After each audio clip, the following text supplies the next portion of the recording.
Threatened strikes in Iran are postponed, according to President Trump, because of what he calls productive talks. Trump threatened to strike Iran's power plants if the Strait of Hormuz is not reopened.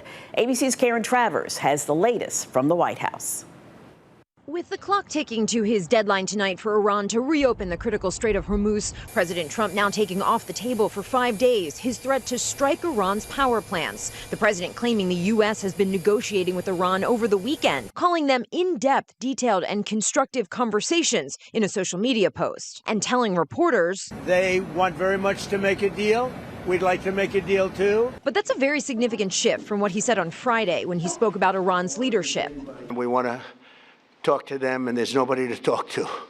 We have nobody to talk to. The president this morning saying they're speaking with a, quote, top person when pressed about who his administration had been in talks with. We're doing a 5-day period. We'll see how that goes. And if it goes well, we're going to end up with settling this. Otherwise, we'll just keep bombing our little hearts out. But according to a post on Telegram, Iran is denying there has been direct or indirect contact with the president. They added that the Strait of Hormuz will remain closed. That narrow waterway is a key maritime corridor. Roughly 20% of global oil and gas typically passes through it. Oil prices have surged since the start of the war, but financial markets Monday morning responding positively to President Trump's comments about talks with Iran.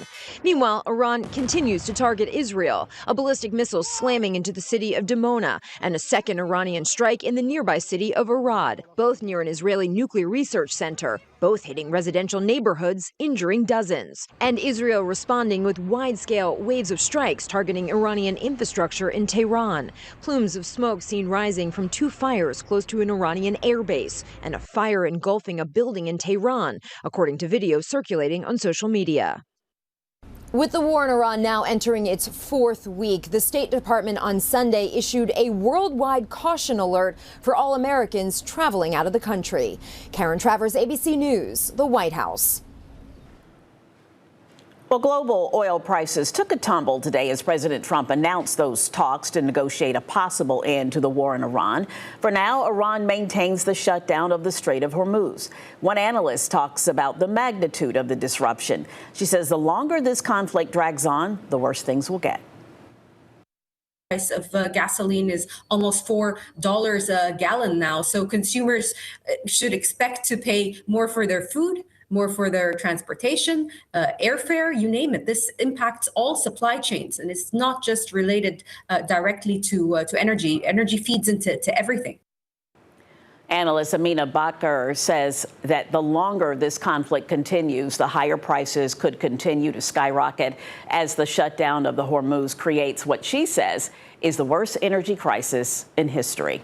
Well, right now, the national average for a gallon of gas is sitting at about $4, reaching $3.96. According to AAA, that's up from $3.72 just 1 week ago. And here in the Commonwealth, gas prices are currently averaging $3.84, up from $3.52 last week.